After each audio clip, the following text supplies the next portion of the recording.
Thanks for tuning in to another episode of the Blue Raider Podcast, hosted by Jake Bolden and presented by the Conseco Group General Contracting and Mighty Dog Roofing. Don't miss another Tuesday episode by subscribing to the podcast on all streaming platforms or catch our visual presentation uploaded every week on YouTube. Don't miss our next ticket giveaways by subscribing and following on all Blue Raider Podcast social media accounts on Twitter, Instagram, Facebook, and TikTok at Blue Raider Pod.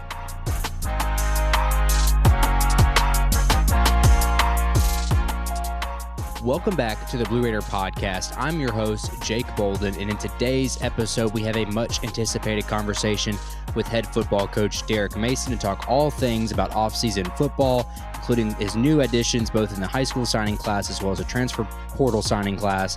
And we're going to look ahead to their schedule this upcoming season and so much more with the head coach. I know you look forward to that, but before we get to doing that, we also have a conversation with Brett Walker, the sports editor for the MTSU Sidelines. Update on our 100 Miles of Hate week, where the Lady Raiders and the men's team both got a sweep on the road in Bowling Green. And we look ahead to this big anticipated matchup here at the Glass House with the men against Louisiana Tech, Sam Houston State on Saturday. So I look forward to our conversation as well. But before we do so, I want to take just a second to thank today's sponsors. When it comes to your home, trust Mighty Dog Roofing Nashville East for all of your needs. As a veteran and locally owned business, we're honored to be one of just 11 Owens Corning contractors nationwide to win their prestigious service award. From roofing and gutters to windows and siding, our expert team delivers top quality craftsmanship and unmatched service. We're here to protect your home with pride and precision. Choose Mighty Dog Roofing Nashville East, where excellence is a tradition. Call them today at 615-MD Roofs. That's MDROOFS, or visit their website at mightydogroofing.com to schedule your free quote today. And also, thanks to the Conseco Group. Since 1987, the Conseco Group has been turning dreams into reality, whether it's pre-construction consulting, construction management, design, build, or renovations and improvements. We're here to exceed your expectations. At Conseco Group, we don't just deliver, we deliver with passion, precision, and unparalleled quality. Our hands-on approach ensures your investment is maximized and your vision is brought to life. From Clarksville down to Columbia and beyond, trust the Conseco Group to handle every detail with expertise and care. If you're ready to build your future, contact the Conseco Group today at 615-298-9907 or visit their website at Conseco Group. That's CONSECO Group.com today. Again, thank you to the Conseco Group and Mighty Dog Roofing Nashville East. Before we bring in Coach Mason to talk all things football, I want to bring in Brett Walker, the editor from MTSU Sidelines Sports. It is Brett. Thanks for joining us. Thanks for having me, Jake. Exciting stuff, man. This last weekend, we saw a lot of good basketball. I know you witnessed the ladies get their redemption arc complete there at the Glass House against the Lady Toppers. Good basketball there. Of course, the men won on the road. But let's talk about the Lady Raiders. They kind of staked their claim back in first place with Liberty dropping a contest last week. So now they have that half-game lead and a game in hand against Liberty. I was impressed thoroughly. They battled. Western brought all that they had, but of course, the Lady Raiders did their thing at home. Yeah, you talk about it, Jake. You know, Lady Raiders had that 33-game conference winning streak when they went into the road matchup against Western Kentucky, and they lost that game. It was the first time in almost 2 years that they lost a conference game, and so I think there had to be some sort of extra animosity heading into Saturday's game for the Lady Toppers, and like you said, the Lady Raiders got it done. They came in, they took care of business, as they have over really the last month. Since that, Lady Toppers loss on the road, they have been back to their dominating ways. I think they're averaging they are 7-0, I think, since that point, and it's with an average margin of victory of 13.5. So they're really just imposing their will on the rest of the teams in CUSA, like we're so used to seeing. Absolutely. And another kind of to add to your animosity point, Courtney Blakely said in that post game, there's a little bit of chatter, as there is to be expected with these two rivals meeting. But a part of her that, we haven't really seen, she's kind of calm and poised. And I don't want to say she ever got out of control, but you could see a little bit of emotion from her there at the end of the game that we don't typically see, just to show that obviously that loss matters to these ladies. And I think that they're also well aware, too, that getting that number one seed has a lot on the table as far as reaching a championship game, a potential rematch with Western, potentially Liberty. There's a lot of tiebreakers that could come into play if you lose to Liberty at the end of the season. But getting the win over Western is a big deal because Liberty also still has to play Western one more time at the end of the year. So I think there's a lot to be proud of. But one player in particular, Tamia Scott, 24 points. Only 5 rebounds. I say only 5 rebounds because she had a 13 rebound game last week, but real impressed with her. Boldareva, 21 points, 12 rebounds. I've really slowly been watching Conference USA, and I know going into the year, my pick for player of the year was Boldareva for a good reason. She's a double-double machine. Obviously, she's on every team's scout, but to me has kind of been the unsung hero going into the year, and now she's got to be the top of everyone's scout. I don't know the number in particular, but I want to say it's 2 of the last 3. It might even be 3 of the last 4 that she has led the Lady Raiders in scoring. She's second now in Conference USA behind Molly Kaiser, a significantly better rebounder than Molly Kaiser, which I think gives her a slight edge for player of the year. But I think that you could make a case that Tamia Scott is player of the year potential, given this run that she's gone on these last 7 games that the ladies have kind of been dominating. I agree with you, Jake. I mean, she's really just made her presence felt over the last couple of weeks because it's like you said. You look at the roster sheet when the season starts, and you circle Boldareva kind of, and you standing there at 6'7", 6'8". And, when everybody's kind of in on her, Tamia's really just flourished in that role as just a reliable ball handler and scorer. I mean, I think she leads the team in scoring on the year. So she's really impressed me, especially throughout this stretch coming off that Western game with multiple 20-point performances. I've got the numbers here.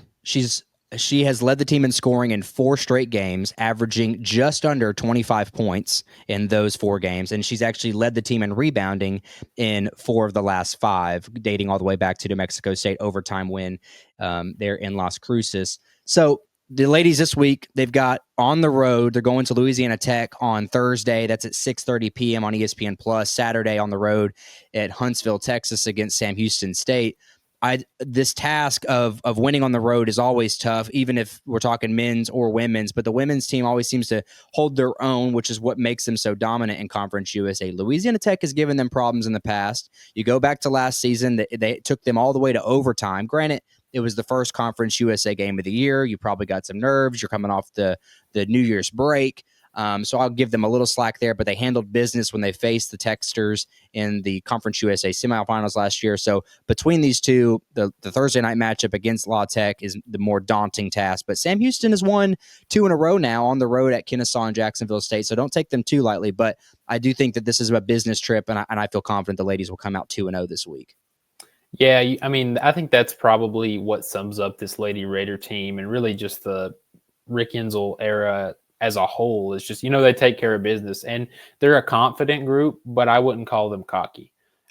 You talk about, I know Jalen Gregory a few weeks back, they said she was asked, I believe, something along the lines of, when a team comes out in zone defense, I think it might have been after that Western loss. And she said, when we play bad against, a zone defense, it's not because of them, it's because of us, right? They are confident enough to where they know that when they're playing their best ball, there's nobody else that is at their level in the conference. And they've earned over the last couple of years the right to believe that. And I'm right there with them. I think that is the case. And so I think it is a business trip, like you said. And I expect them to handle it over the weekend.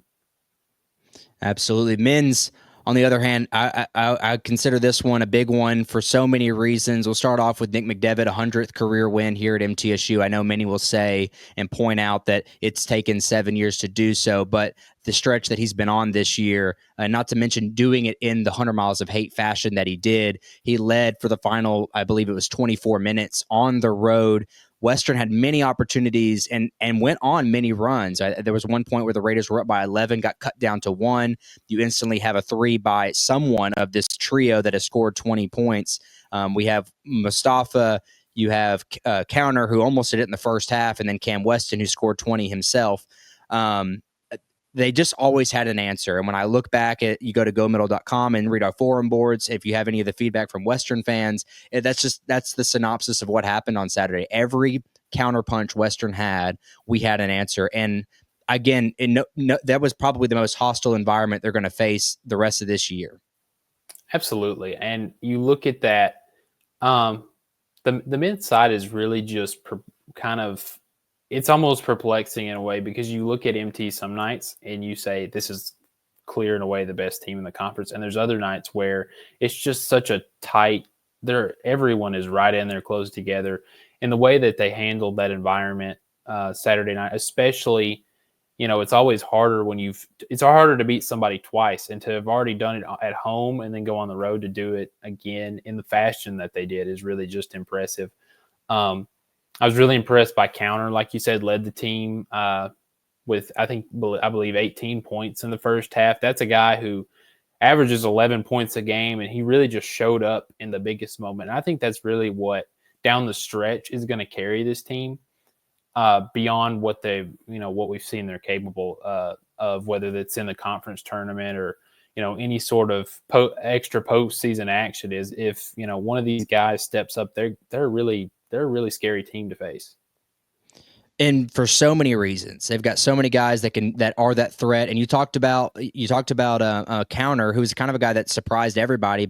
And if I draw back to the Western game, Porter, he goes 2 of 6 from 3. He scores 14 points.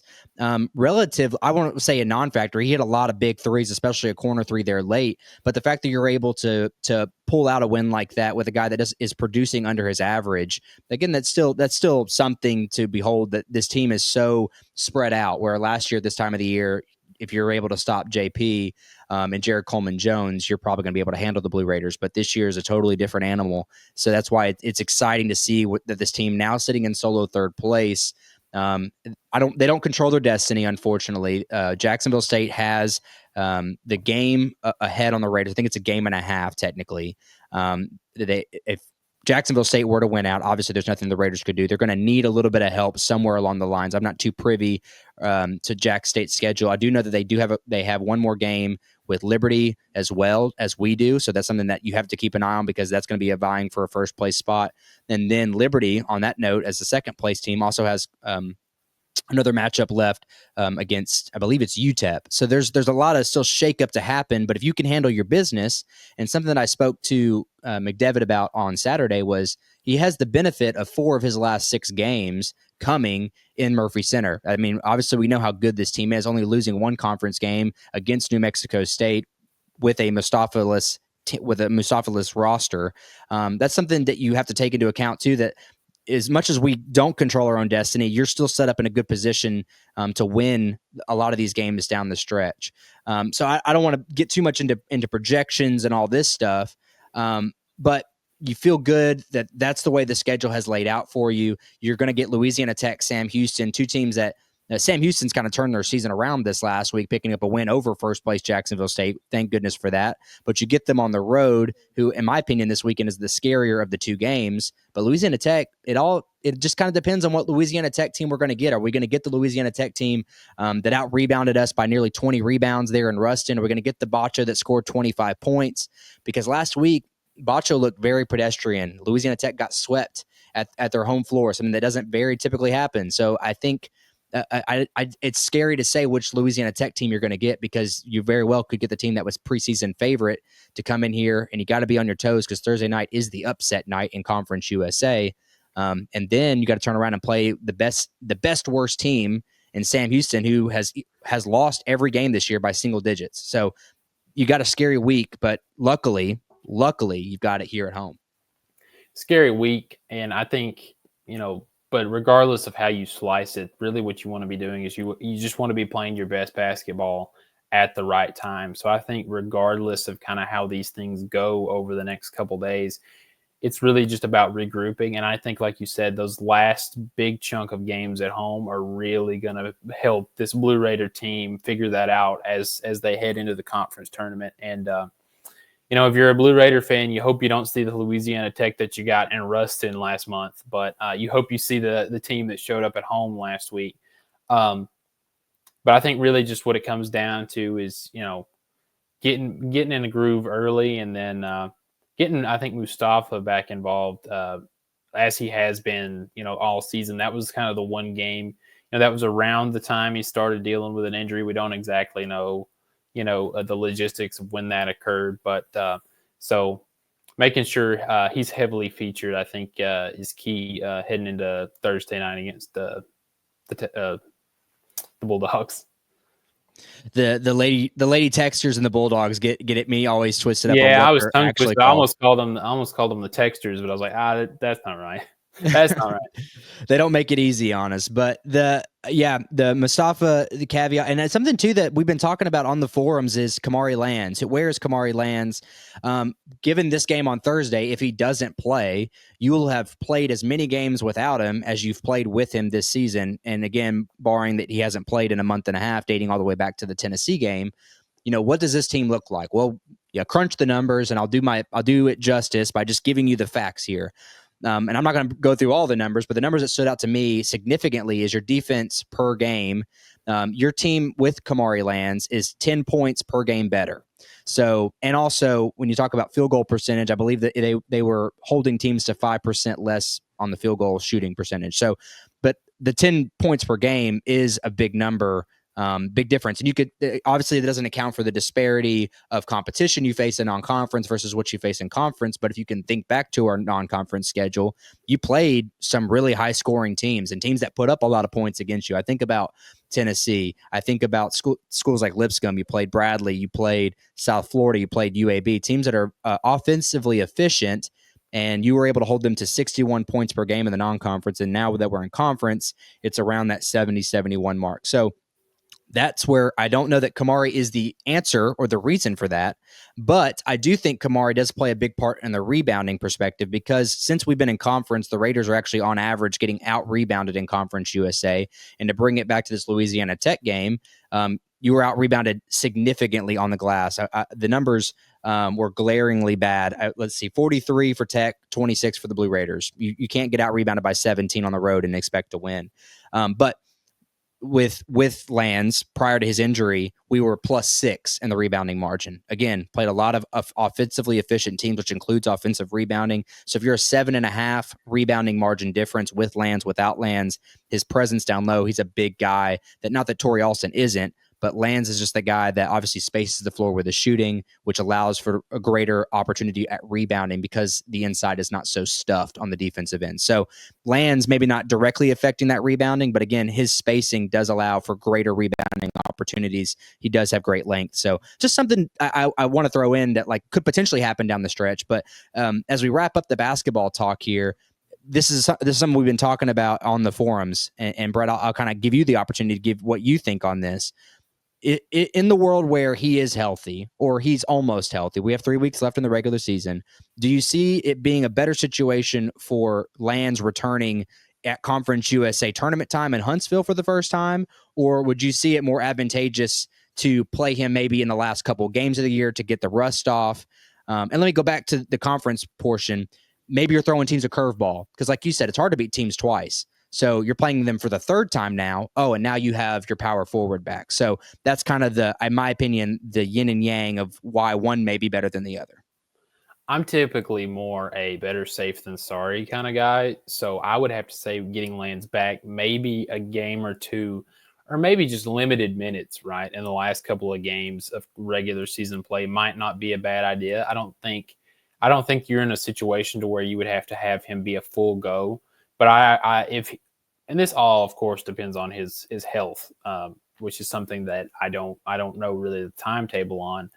I would like to see him maybe come back, just get some minutes. You don't want to be tossing him in the starting lineup, in the opening game in Huntsville. I don't think, but that's just my thoughts on it. And obviously, I think I'm somewhere in the middle. You want to get him a couple minutes, but you wouldn't want to. You don't want to throw him in there full throttle before the tournament, but you also don't want to throw him in full throttle just as the tournament starts. I agree. I think that's where a sound mind would be is you don't want him to sit out for 2.5 months and then play the most important games of your season with no minutes back behind him.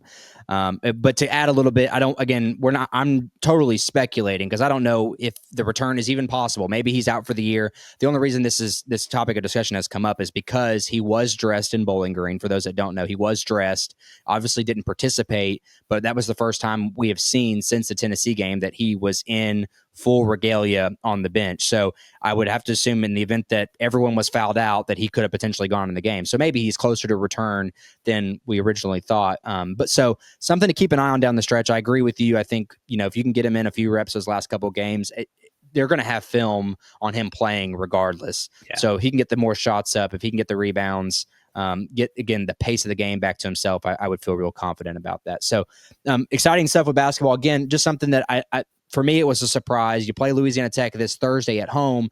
It's on CBS Sports Network. It does not tip off until 8 p.m. So Raider fans, I'm going to encourage you to be there. I just know that it's going to be a late night. I don't love it either, but 8 o'clock tip off at Murphy Center. I look forward to the Raiders and Bulldogs hopefully getting one back from Louisiana Tech. But Brett, we will take a quick break and we will go over to that Derek Mason interview, and we will be right back. The BRP is proudly partnered with Rivals Network affiliate GoMiddle.com. Subscribe for premium content for all the inside scoop on MTSU athletics, recruiting, or join our free forums to discuss today's episode and all things Blue Raiders. The BRP is also partnered with the College Huddle, a nationwide collaborative effort with over 80 Division I programs represented. Check out the website at thecollegehuddle.com to catch up on all college football content with daily articles and episodes provided by the largest college podcast community on the internet. It's never too early to jump back into the football space as we're here in the middle of February. I'm happy to be joined once again with head football coach Derek Mason. Coach Mason, how's it going? Doing well. Hey, Jake, it's good to see you. I always enjoy our conversations, and, football's all year round. I mean, we just saw, Reed Blankenship and the Philadelphia Eagles win a championship, and I had a couple other players on that team. That Philadelphia Eagle football team. So, go Blue Raiders, though. It was fun to see that happen. But now, we're jumping into this space where we're out of the recruiting cycle, and now we're back into training as we get ready to head to spring ball. So let's do it. Let's talk all things Blue Raiders. Before we jump on that, Coach, I really just want to hear from you. How are you doing? How's the family doing? You've been here for over a year now. How are things settling down? Things have settled. Have a place here in Murfreesboro, enjoy my community. I like being over by Cason Trail. I like being able to get on a bike, hit the river walk. I've just enjoyed Murfreesboro. I've enjoyed the people. I've enjoyed the community. I've tried to get out, as you know, I've tried to get out in this community and meet these folks and let these folks see who I am. And we're still building this relationship, but 1 year in, I think I've got a better feel for what this community is, what they want, what they're looking for, and I'm passing that on to our student athletes. My family has enjoyed it, coming to games, being able to have my wife visit, often. I mean, she's up half the week because we still have a home in Nashville, but I'm here full time. She's here most of the time, and that's cool. My daughters have fully bought into the idea that their dad's back into the world of college coaching, and I think as a family, man, we've been able to sort of go through in this first season, some growing pains, with the 3-9 record, but extremely excited about how we looked at the season, how we finished recruiting, and then what the future holds here at MTSU, because I truly believe right now we've done some things in the recruiting realm, but best football's in front of us. It's a great segue really into my first major question about your first season. What did you learn about yourself getting back into it? What did you learn about this whole process? Because obviously there's a learning curve with how quickly you talk about the landscape of football has changed over not only a year, but 2-3 seasons. So what did you learn about yourself and about the landscape of football that first year? Change. The game's a physical game, and it's a line of scrimmage game. I looking back at the season and being able to now look at how we handle midweeks and how things went. I felt like our football team to be we couldn't consistently do the things that we wanted to do on either side of the ball, whether it was depth or whether it was just experience. And I think that's that's what a first year in a program teaches you. It teaches you about who you are, maybe things that you could have done better, as a coaching staff, things that you would have asked, your players to do a little different. But all that's just information. I mean, in year one, I think we drove this group hard. I think we pushed this group. Didn't quite know everybody and everything about this group because we hadn't been through a season. But once you go through a season, and start to understand what you're missing.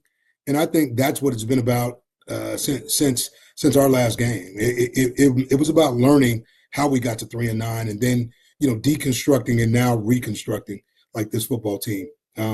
Moving some seniors on, adding new faces, building talent both up front, defensively and offensively, getting longer as a football team, getting more dynamic athletically, and then losing a couple guys to the portal.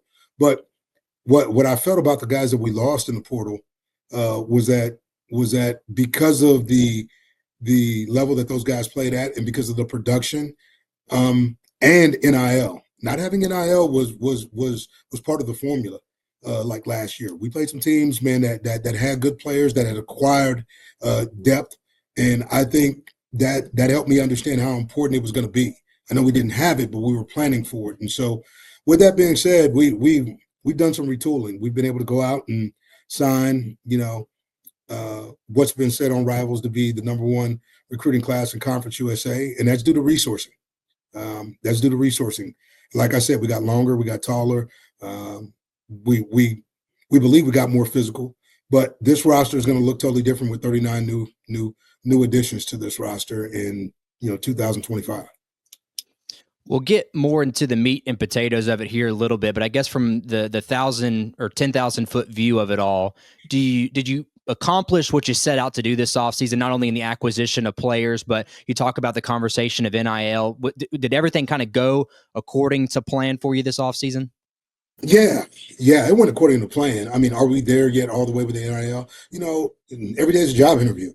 We're still educating folks out there about NIL, about the collective. I think a lot of people think that you have.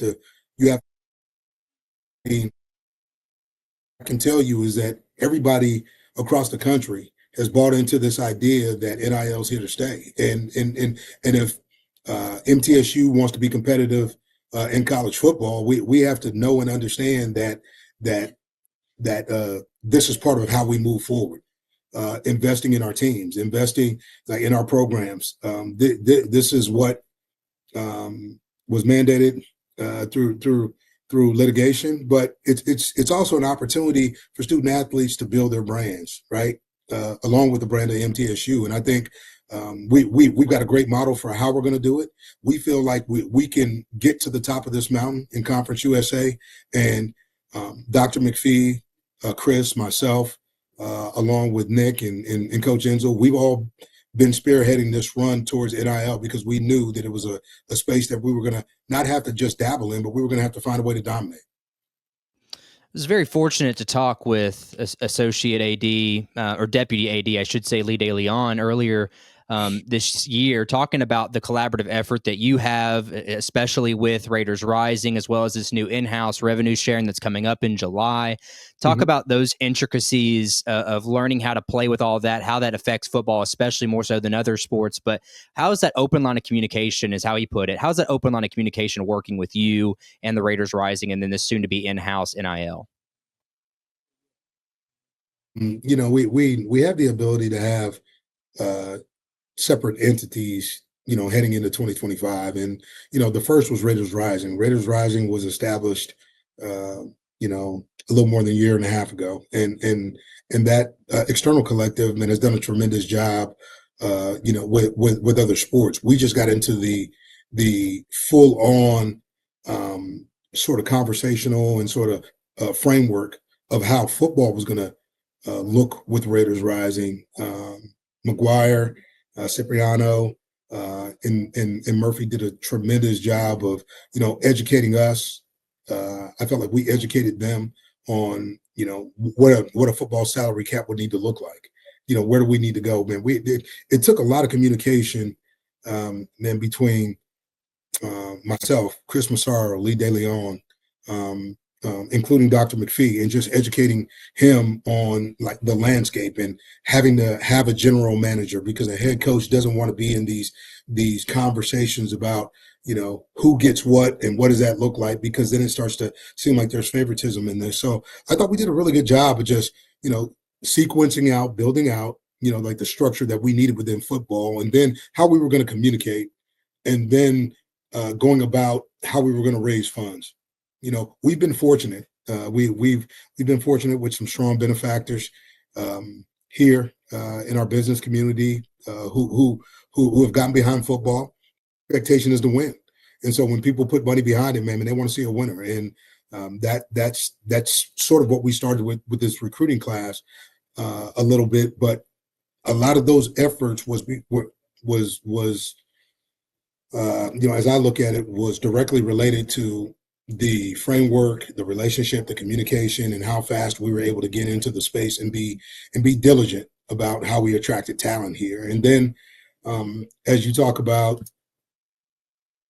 second piece of this is it's really the internal collective, the university collective, man, which will come alive July 1st, and they're two separate entities, right? I mean, they have two separate sort of workings, one internal, one external, but the goal is to make sure that our student athletes can have a valued and really valuable experience here at MTSU. So that's headed by Chris Massaro, and Dr. McPhee, listens in on those meetings and what that thing looks like. But the external and internal are very important to where we sit, where all of our programs sit in college athletics right now. The one piece about the internal revenue sharing, now that you're talking about the internal NIL that's headed up by the BRAA, for fans that are listening, again, I don't want to convolute this too much, but that's directly related to revenue in regards to ticket sales, and especially season tickets, which are on sale now. You talk about your TV contracts with Conference USA, all that good stuff. That's where that really comes from. And then the external, which is Raider Rising, which is what the fans are to give. So, or if they were to give themselves outside of the BRAA. So I think that from the fans' perspective, they're always curious, like, how can I give? How do I give directly to NIL? How can I make sure that money goes where it needs to go? And I know you can kind of dispel a little bit more about that than I could, because areas that seem to be more beneficial to football. So what, as a fan who wants to know, if I needed to give, where is the best place to give to benefit football in specific?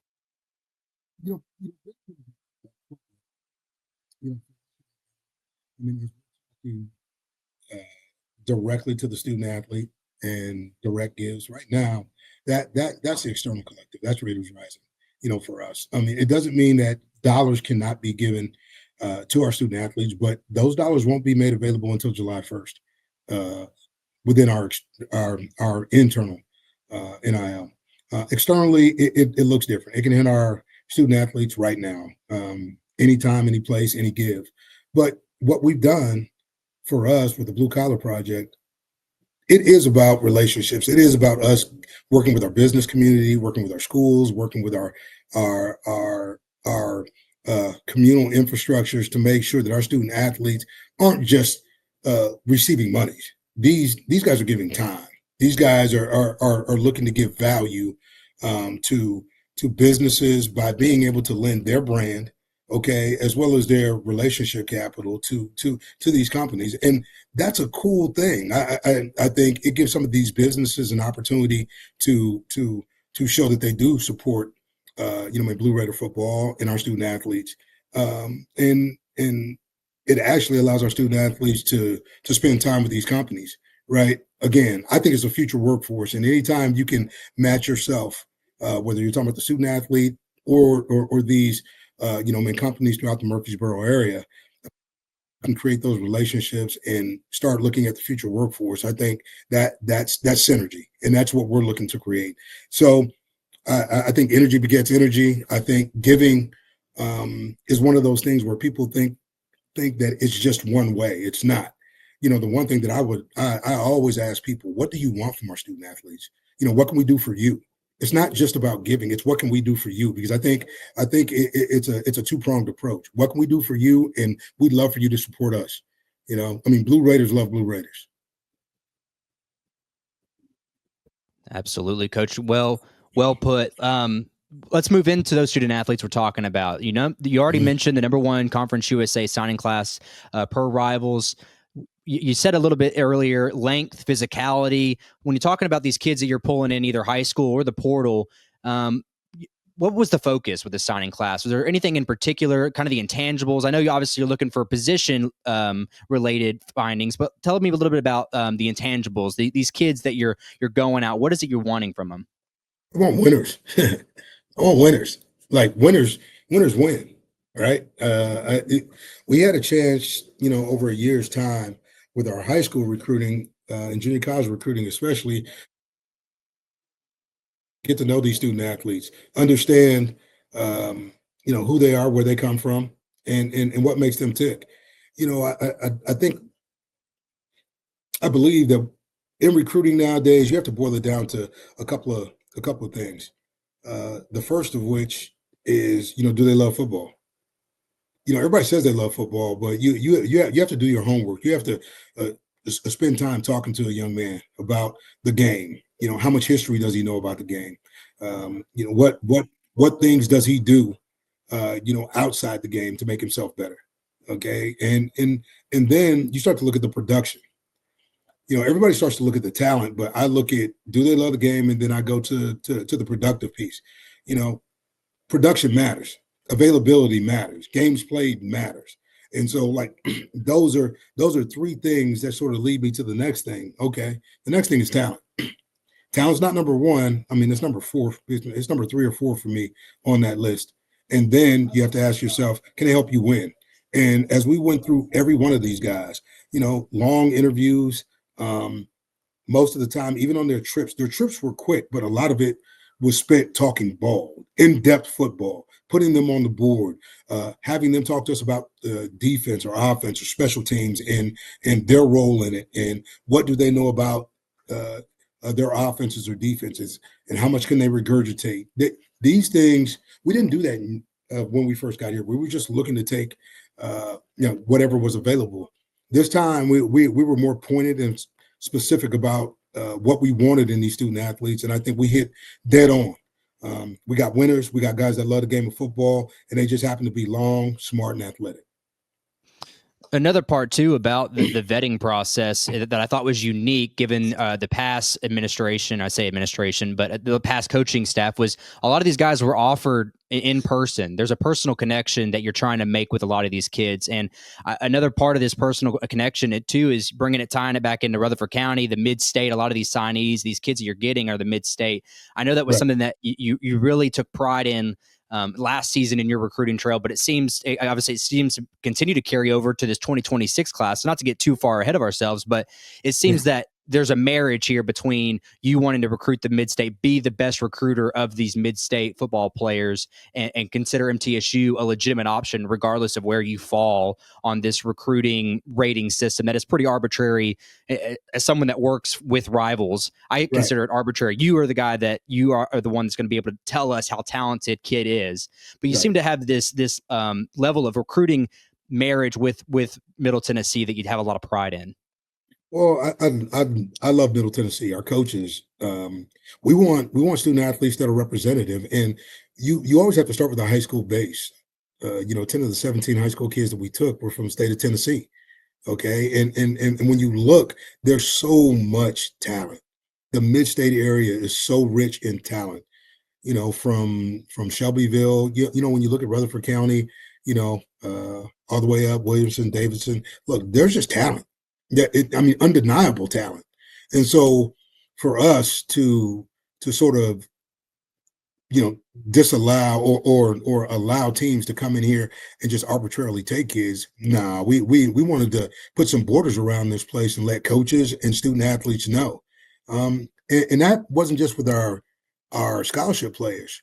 You'll look at some of these walk-ons, and we have probably the highest quality pool of walk-on players that I've ever seen. And it's just because of what's happened with high school recruiting, right? there's been this trickle down effect where not everybody was a scholarship player. Some guys sort of got passed up. Guys that had scholarship offers in the end got left with just, PWO opportunities. So, like overall, I think we have 17 or 18 guys that from the mid-state area that's going to don this roster in 25, and I think that's outstanding in just one class. So to me, I'm excited. I'm proud that the mid-state area is going to be able to watch some of their homegrown talent like be developed right here in Murfreesboro, right here, in Floyd Stadium. That's going to be a cool thing over these next 3 to 4 years. And not to mention the pipeline you're creating with these high schools, because these kids being a PWO is one thing, but two, having a connection already immediately with, who comes in 2026 from these said schools. I think that's stuff like that is invaluable, that these kids may not see the playing field, but there's still a level of value for the program as a whole. I think it's great. Something, again, we haven't seen in years. So I definitely commend you and your efforts on that part, but let's turn it over to what's going forward with on the defensive side of the ball, kind of your baby, but also Brian Stewart. Something that I couldn't help in our recent episode with Austin Lewis that we really brought to attention is the roster makeup. And correct me if I'm wrong. It looks to be like you're recruiting more for that 3-4 style defense that we know Coach Stewart is a lot more comfortable with. Will we see that kind of shift in scheme this year, moving from the 4-3 that we saw last year to the 3-4? You know what? I think we're going to do what our players can do, right? We had to upgrade our pass rush. You have to be able to rush the passer, with 4 guys, okay? And we needed to get we felt like our young core of guys inside, when you talk about Bynum and Shakai and you look at DeMonte and you look at Aiden Butts, Tyon. We have good interior. We needed edge rushers. We need guys, and we need more depth at edge. Just recalling a year ago, between I think Stewie and I think it was Buckner. Like those guys got worn out. Because they were playing so many snaps. The reality of it is we needed to go get longer on the edges. We needed to get true long edge pass rushers, and I think we accomplished that. We had a couple of guys that redshirted, and so now, this spring is where we're going to have the rubber meet the road. Do we have some 3-4 in us? Yeah, like we do, but that's purely by presentation. We're gonna have the ability to bring 4, 5, and 6, right? But you have to be able to stop the run with 4-man front. You got to be able to rush the passer with a 4-man front. So, like to me, you see some 3-4 elements, but some of that's just by the simple fact that we needed to get longer. Some of these guys were tweeners with outside backer / in hybrid flexibility. And what I thought we did was just really reshape and solidify anything that we want to do in 25 instead of, having to be one thing. Because I thought we got very limited and we didn't have what we needed. And we went out in recruiting and got what we wanted with, some length on the edges and some guys at the second level that can play off the edge. They can blitz from the will or the Mike position that gives us a lot of flexibility in terms of how this defense is going to present. And I'll say this much too, right? I mean, me and Brian Stewart are both Vic Fangio disciples.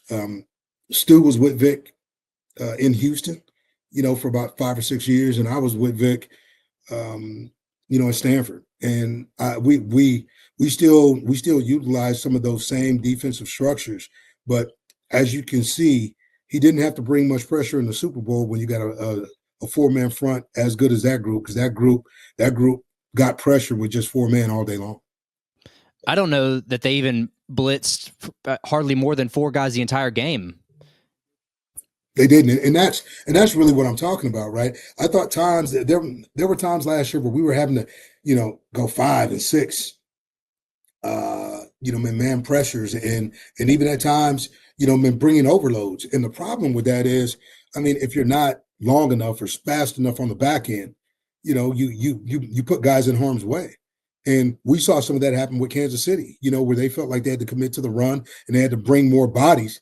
And as they start bringing those bodies, it left opportunity for one-on-ones and some matchups. So again, we needed to get functional depth, length, and athleticism at the end position. And I think we went out and got that in the junior college ranks as well as the transfer portal.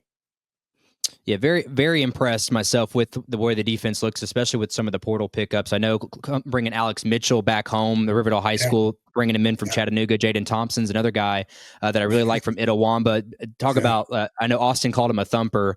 I still stand out at an 18 tackle game, and that region's a big deal. A lot of those guys too, but I want to draw it over to the cornerback position. Something that you talk about length, especially at the cornerback position. These guys that you've brought in with Bryce Lewis, very long. I think it's got to change the dynamic too of what you got in the secondary. Well, it does. I mean, it takes me back to a time where I had guys like Richard Sherman and Johnson Batamosi.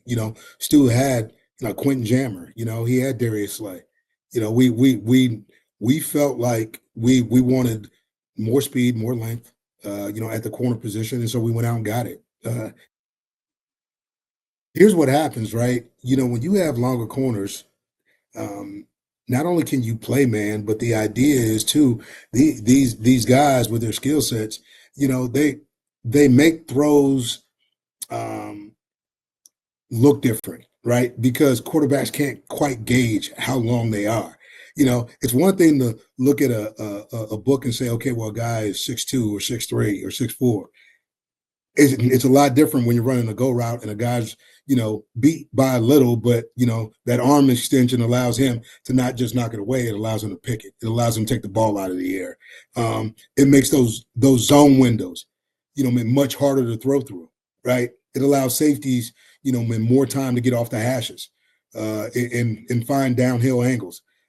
Those guys cover up a lot of stuff because they get guys off those vertical push routes, and now then they push things horizontally, and now your backers and your safeties can come into play. So, Brian was Brian and Bryce were very exact in what they wanted outside, and so we're a DB bunch. We've been able to put a fair amount of guys into the next level, and so it wasn't hard to find corners that wanted to come play for us. Still going to be labeled DBU in my eyes. Given Reed Blankenship, Kevin Byer, we know how the university raises these secondary guys. So I look forward really to this class and bringing back Brendan Harris and Diari McDonald is a huge deal, not just for the sake of continuity, but the leadership. Those two guys, I know Brendan is someone who I hated to see him go down early, but Diari just breeds what is Blue Raiders. Yeah, that's what's exciting, right? We've just created instant competition in these rooms. Diari is a guy with a lot of experience. Like Diari is long. I think even he, looked at the room and said, "Coach, man, this thing is different. The competition is now through the roof, and competition breeds sort of this idea of what it takes to be great. You want guys walking into a room every day and saying to themselves, every day is a job interview. I could lose my job today as well as find myself being king of the hill. So, you got to bring your A game now when you walk into those rooms, and we're not only talking football, but, we're taking it from the class to the grass. I want to turn the attention to offense now, something that I know you've been very critical of about wanting to be better at, and something too that I want to bring up, the offensive line, the turnover there. You got 5 guys out of the portal. I think you have 4 high school signees there. So there's so much turnover with the offensive line. And I think the one way I look at it, and I hate to be this way, but be critical, is it's hard to get much worse there. But now you have all this experience that you are bringing back with guys like Guy Vara, Marcus Miller. You talk about Zach Clayton, who got quality minutes there at the end of the season, starting so many games. So again, back to tie it back into like with Diari, you got guys that understand what it takes to be on the field, talk about availability. And then you got some of these new guys that have quality transfer portal minutes that, again, you're hoping can take that next step. And do what the offense is in Bodie Reeder's eyes. Yeah, for us, I mean, you talked about a couple of guys, but, Ethan Ellis, was a guy, he found himself struggling through health issues a year ago. He played, guard and tackle. He's really a guard. But what we did in going to get EJ, I mean, as I look at our groups and what we did, like getting out there, we got EJ, we got Daniel, we went and got Jacob Otts, we went and got guys who have experience, who've played a lot of football. I talk to these guys in recruiting. Well, everybody says they want to play in the NFL, but the average lineman drafted over the last 2 seasons has played on average 2,400 snaps in their career. I told our guys, look, I mean, you everybody says they want to play at the next level. I mean, does your resume speak to it? How good a ball have you played? I mean, how much have you been available? And then the other thing is, how well have you competed? Yeah, Clayton got reps. Excited about that. We've got some true. I look at Isaac Root. It's his time. He's got to step up.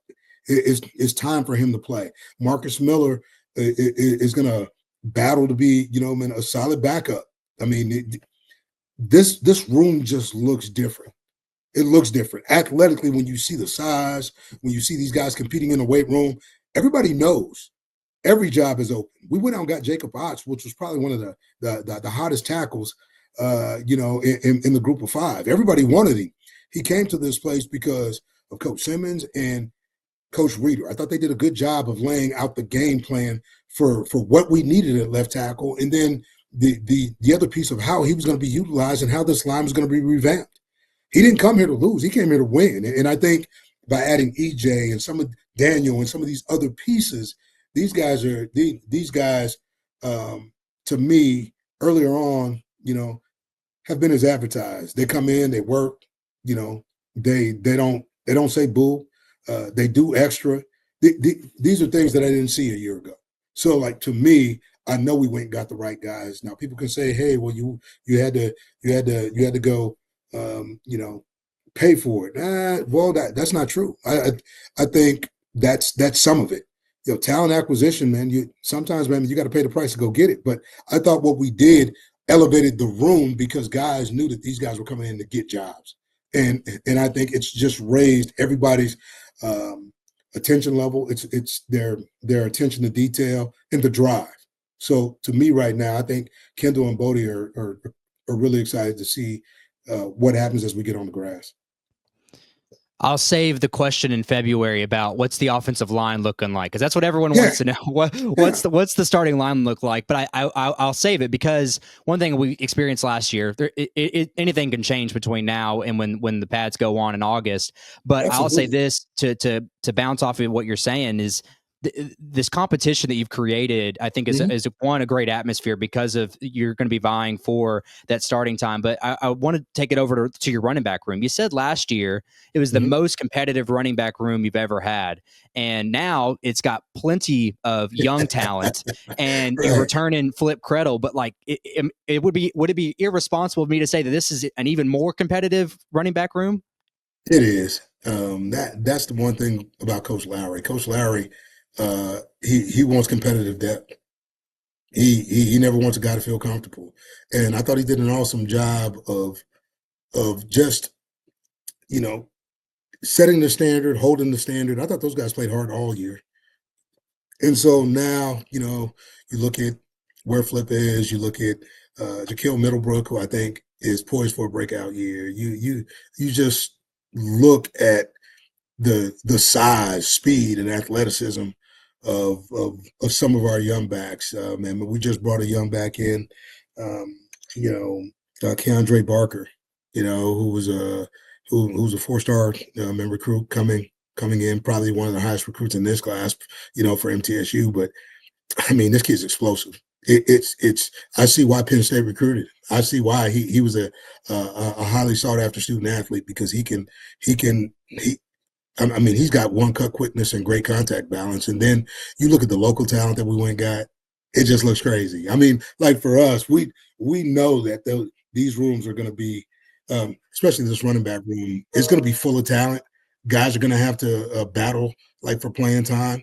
But that time is not just in the backfield, but it's on special teams, because Coach Lowry's he knows, having played in the league, that these guys have to have special teams written all over these guys for these guys to be able to step into the lineup. So These guys are learning these things right now. The older guys know, the younger guys, and it is a young group, but this group is really as talented as any group that I've seen over the last 10 years that I've been in college football. It's a talented group. Absolutely. Well, Coach, I know another question you get all the time is Vadiato, and one that we were worried about all year is this guy going to leave it, and never received a waiver with Vadiato. Again, kind of speaking to the testament of who he is as a person. How pivotal is he to staying with this roster for another year? And then talk about it too, the skill position guys you're bringing in, because you got to replace the production of Willis and Kelly. How does a guy like that make that transition easier for these new guys? Yeah, Nick told me right after the season, man, he was coming back. I think he didn't like the taste that was left in his mouth. Yeah, I mean, he threw for over 3,000 yards, but that's not his goal. His goal is to take this team to a conference championship and win it. And he had belief in what we were going to do. I think he saw the determined look on Coach Reeder's face, my face, Coach Stu's face, and Coach Pascal's face. We knew we left a lot of meat on that bone, right? And we just needed to put the right people around him. And is it tough losing guys like Chadwick and Amari Kelly? Yeah, man, but that's college football. We didn't cry over any of that. What we did was allowed that to make us better. We went out and got veteran receivers, Tyree Patterson. I mean, you talk about a young talent from UCF. I mean, I've got former players that were there at UCF. Kobe's getting ready. I mean, we had Kobe at Auburn with Amari, and Kobe couldn't talk more highly about Tyree and where he is. And they didn't want him to leave, but he felt like he wanted that opportunity to shine. AJ coming from the University of Arizona, we know what he's capable of. I mean, this dude is big. He didn't have the year that he wanted a year ago, but the year before that, man, he lit it up. So he's poised to have a great year. Najee is fast, long, reminds me of a longer Bernard Berrien. Can really go. I mean, this receiver crew is going to give any receiver crews who have come through MTSU, and there were some good ones. I coached against some of these MTSU like receiver crews with Richie James. Those dudes can get it. This group can get it. We had Amari Kelly. We had a couple of other guys. Now we have a room full of guys, young guys and old guys, and that's not to mention some of the guys that are coming back. I mean, we feel like the room is deep, and that's what we were able to do. You lose Amari Kelly, but you go get 3 or 4 guys, and high school recruiting was good to us. We got some good young high school talent to come in and really compete, in the slot and outside. So I'm looking forward to seeing what when both Ben and really young Neo Clifton can do for us coming in 2025. You see a lot of similarities in career traits that is with a lot of these portal additions, similar to what you saw with Kelly, and you talk about Gamarian Carter, another guy that's returning this year. Guys at their previous stops didn't have necessarily the year that they wanted. They're going to come here. So I look forward really to a lot of these guys, Cox especially. Talk about a guy that can just take the roof off of a defense. I mentioned it in the last episode, 24 yards a reception. You're not going to really find, and you can make the argument that's junior college. I don't care what level you play at. 24 yards a catch is stupid. Yeah, that's a lot of yards. So as we wind down here, Coach, the schedule was released early February. I think Conference USA is listening in either to this podcast or they got bugged in your office or something. I complained last year. I did, not Coach Mason. So if CUSA is listening, I complained. But you had 3 games in 15 days. And they returned the favor this year with 1 game in 24 days. So you have an awkward break from September 27th to October 22nd. You got a midweek game thrown in there. All things considered, you do what you do with what the cards that are dealt to you, right? Yeah. So how do you approach that as a totally flip, right? Now you've got this big long break, but I ask about that situation in particular, but how you feel about the schedule going into 2025? I like the schedule. I do. To me, man, there's never any use. I mean, first year I looked at it and I was like, man, this is different, right? There were some short stretches in there. It was going to look different just going through midweeks for the first time. But you look at it, and I know we're on the road. 6 games. I look at the distance that we have to travel. Everybody's got something hard about their schedule. Everybody does. So this is what I look at is, how do we need to ascend? How do we need to start? We start with Austin P, and then we understand, what Wisconsin and Reno look like, and then you have Mark. I like the way this schedule is going to test this football team. Okay, we need to start fast. We need to be sort of hardened a little bit and going to a place like Wisconsin and playing in that environment, and let's handle that environment. It sets our training up during the off season to be exactly what it needs to be, and that's about how tough can we be. The whole idea is how physical, tough, and intelligent can we play. I thought last year we were very subpar, and last year has nothing to do with this year. Okay, it's just information. So this group, so far, and we're early in it. There are no predictions. We want to be a football team that people want to watch play, offensively, defensively, and special teams. And it starts with talent, but that talent's got to be able to produce. And this schedule is going to make sure that we sort of entertain. You have to be in the entertainment business, and this schedule definitely gives us a chance to show who we are, what we are, and how we're built. A lot of meat on the bone, indeed, with 7 new coaches you're facing this year. Kind of get a little opportunity again to kind of get right with this roster again. And you touched on it without really saying it. A lot of sight unseen with the roster last year. These guys now, you've had a full cycle. You got the guys that you want. You feel good about it on both sides of the football. Coach, as we finish up here, really, I know predictions can be thrown out the window in February, but tell me your expectations. What should Blue Raider fans expect to see on the field this year? But we want to win. That's what it comes down to. We've gone out to recruit, and we're working hard every day. I told these guys the goal is to win days. Let's win days. The more days you win, the better chances, man, your opportunities on Saturday to win games. This is cumulative investment, right?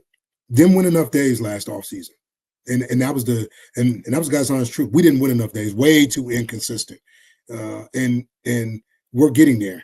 This engine is climbing this hill. Everybody's got hills and hurdles, and we're going to have ours. So I just want to see this team find different ways to win. No one game is going to be the same. We're going to have to learn how to play from behind. We're going to have to learn how to play from out front. We're going to have to, win in overtime. All these things are what we're training for now. So that's why I say we got to win days. Every day is going to look a little different. So how do we win the day? Because if you can learn how to win these days, man, you sort of start to problem solve and put yourself in a position to understand that games are going to look different. First quarter, second quarter, third quarter, fourth quarter, overtime. And that's predictometer. I don't know. I have no idea. I'll have a better sense when we start playing games. Right now, I just want to win days. Absolutely, Coach. Praying for dry weather this fall. Start early. Do it now because we need it. Lord knows we need it. But Coach, of course we do. Coach, I appreciate you taking the time to talk football with us in February. We look forward to the Blue Raiders this spring, and of course, when the season rolls around in the fall. Yeah, Jake, man, I really appreciate the work you do, and I really need to give a shout out to these freshman offensive linemen that are.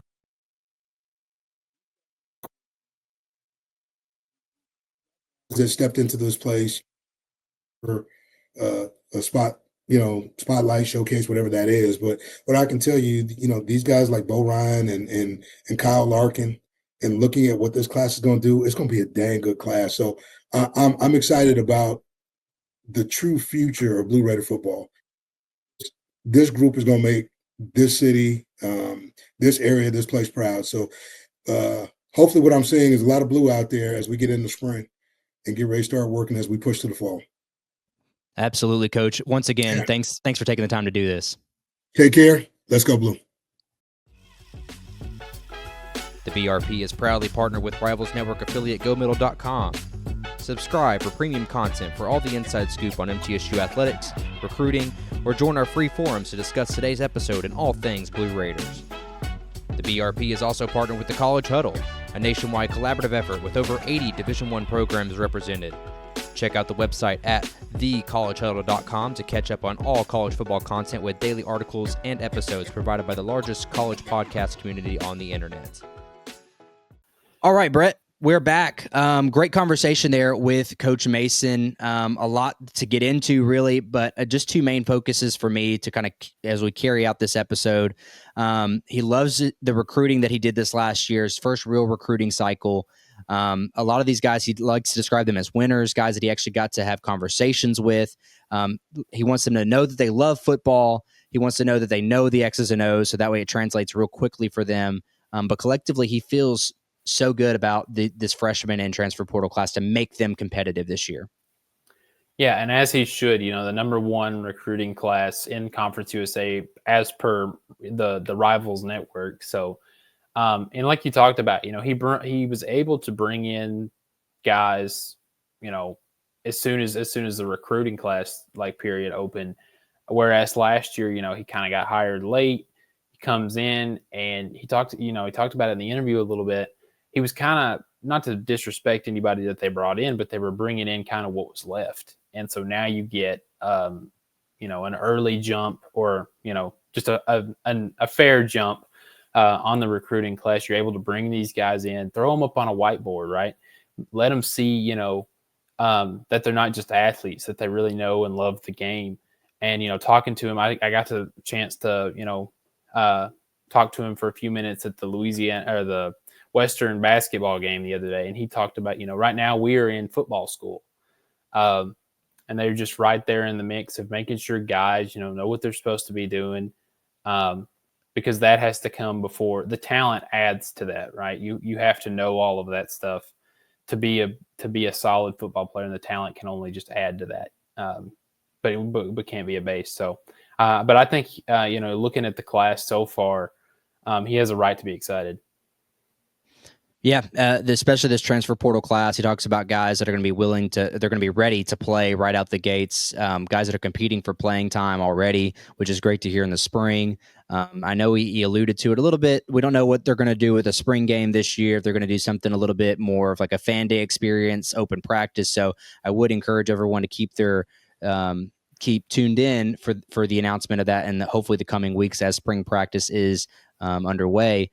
But Brett, the second thing that I really wanted to focus on was this schedule, and me and him only got a short time to really talk about the schedule this year, but you can't help but feel that it's finally the way conference schedule worked out for you. One, I think benefited you tremendously, but especially the non-conference, because you're not going to start the season 1-4. Hopefully you're not going to start the season 1-4 like you did last year. Yeah, I mean, just looking at it at the gate, you've got a home matchup against Austin Peay, which you hope weather's a little bit better for that one than it was against Tennessee Tech. And then you have your Power 4 game in Wisconsin right on the heels of that, so you get that out of the way. And then you kind of hit that stretch, the last two before conference play starts. You have Nevada on the road and Marshall at home. So I think, ceiling, you're looking at 3-1, but realistically, I think 2-2 is very feasible in those first 4 weeks before conference play starts. Right. And as far as where that third win comes from, I do think the coin flip would be the Marshall game, just because of the history that Marshall has. They do have a new coach. They're going to have an entirely new roster. I think they're going to have much similar to what MTSU and Coach Mason dealt with last year. They're going to have one of the highest, newest addition players in all of Division I football this year, so they could go through the same growing pains. So they're the real question mark. I think Nevada, I think the last time I tallied, has 7 FBS wins in the last 3 seasons. So not a program that has necessarily made any strides over the last couple of years. Now, you do have to go all the way to Reno, so that could be something that is a wrench in that whole situation. But I consider Nevada more of a winnable game versus the Marshall one, just because of the question mark that is Marshall. But they have the resources that I think could field a more competitive roster out the gates. But then conference, the conference schedule I do think works in your favor. You're going to face both of the new schools, Missouri State at home on the 8th, and then you go to Delaware on the 22nd. You also have Kennesaw State. You're going to have FIU Jacksonville State, and Sam Houston, all of which are returning in Conference USA, but they all have brand new coaches, which, again, changes the dynamic entirely. And then outside of that, you have the 2 road games at Western Kentucky and New Mexico State, who's returning Sanchez this season. So collectively there, you have all of this new blood, fresh blood, a lot of meat on the bone, as I say, for him to actually get some wins under his belt this year, because I think these schools are going to go through that growing pain. Delaware might be a little bit of a question mark too, because they played so well last year. But I want to see, back to your floor and ceiling analogy, where do you realistically see this team falling this year in 2025? For me, when you start out, I'm going to say, maybe in a pessimistic way, you come out the first 4 games, you get 2 wins out of that. I don't want to guarantee, I'm not going to put that bad juju on them, but I would feel very confident about this team winning at least 2 of those first 4. And then you go to Kennesaw State, which is one of those programs. They're starting completely from scratch, right? They got rid of Coach Bohannon, the only coach that they've ever had. Which I don't know what the general consensus on that is from most people, but it's kind of a risky move in my opinion. But so they're starting completely from scratch, and then you go play Missouri State after that at home.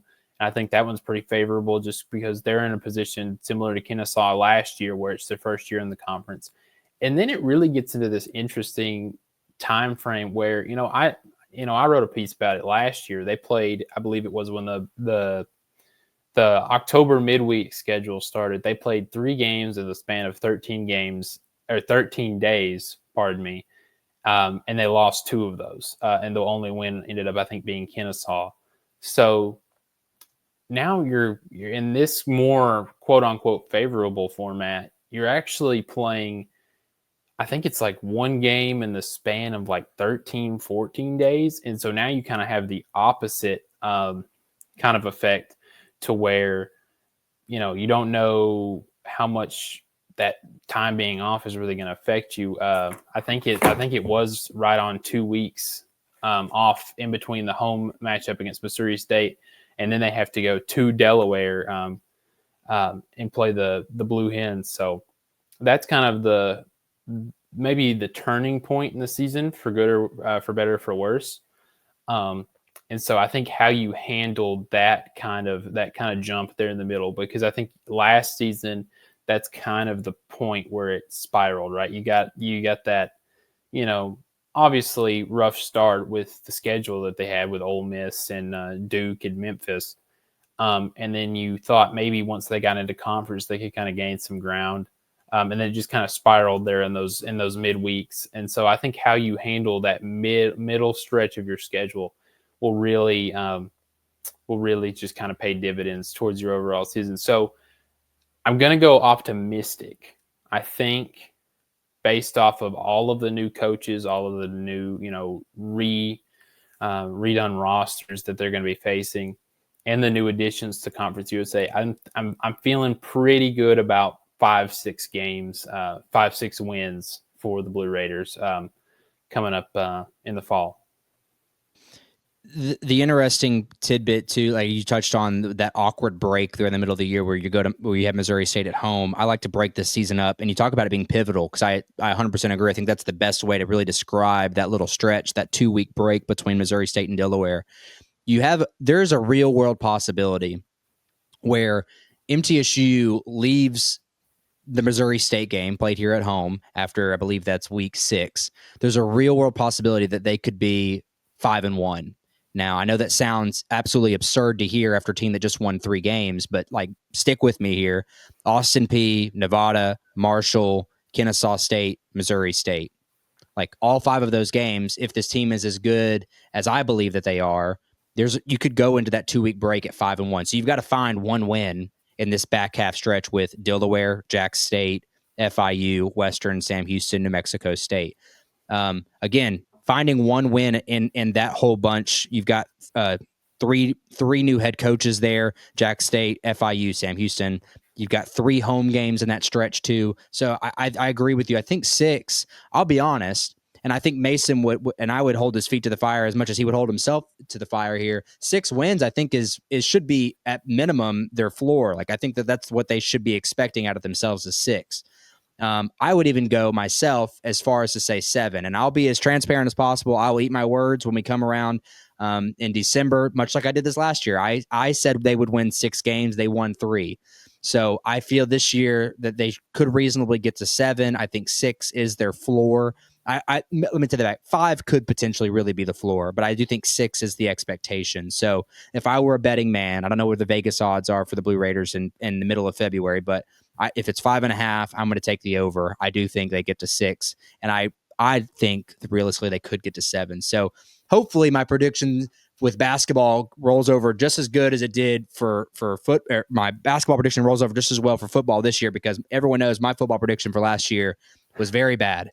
But I think we're in a good situation. I think football is going to be fun this year in Floyd Stadium. And again, like you said, man, I just hope the weather is half decent. Get some good crowds there, because the marketing team is doing a lot of good stuff.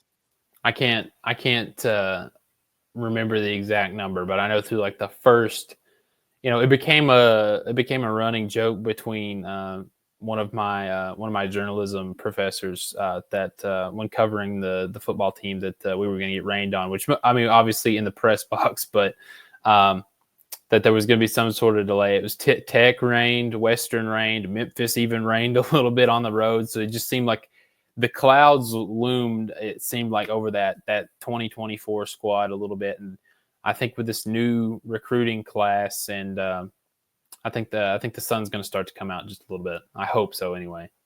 There you go. I love it. We'll apply the good weather to hopefully a good season for the Raiders. But Brett, I appreciate you taking the time to join us. As always, great stuff from you. Real quickly, let us know what are you working on. I know, and I don't want to miss this. You just got, I know you did some sort of convention for writing. You got awarded Sports Journalism Award of some sort. Let us know a little bit about that, and also what stuff is coming down the pipe for you at MTSU Sidelines. Yeah. Well, thanks for the congrats, Jake. I really appreciate it. We ended up, we went to Southeast Journalism Conference at Mississippi State down in Starkville, and I ended up bringing in 5th place in Sports Writer of the Year, and then another one of our features editor, Sean Reynolds, brought home, I want to say 3rd place in feature writing, and then we also took home some weekend of like on-site awards. So made a good name for the university and the journalism department. Brought home 2nd overall on the weekend. So for MTSU, so that was exciting. And then as far as stuff we're working on, we're always working on something, but always tune into our or pay attention to our weekly newsletter that we send out. It goes out on Wednesdays, and that's free to anybody that is subscribed to that. And we have 2 sports stories in it every week. And this week, actually the day of recording this, we just sent out our first ever sports weekend recap, recapping all the the box scores and everything that you might have missed from Friday to Sunday in MTSU athletics. So that was exciting for sure. In all compacted in a much more user-friendly website. I know that Jacob mentioned that last week, and I will echo that as well. So, Brett, again, thanks for taking the time for joining us. Thanks so much, Jake. I really appreciate it. All right. Well, I appreciate Brett for taking the time to join us once again. Thank you for tuning in to today's episode. If you're not already, make sure you're following us on all of our social medias on Facebook, Instagram, X/Twitter, TikTok, and of course, if you're listening to us on YouTube, make sure you hit that subscribe button. Give us a like. We appreciate that support. We're getting closer and closer to 100 subscribers on YouTube, so I hope that you can be a part of that. Tune in next week where we do a lot more hoops talk as the season rolls down. We got Chip Walters joining the episode, so I look forward to that. And until next time, go Blue.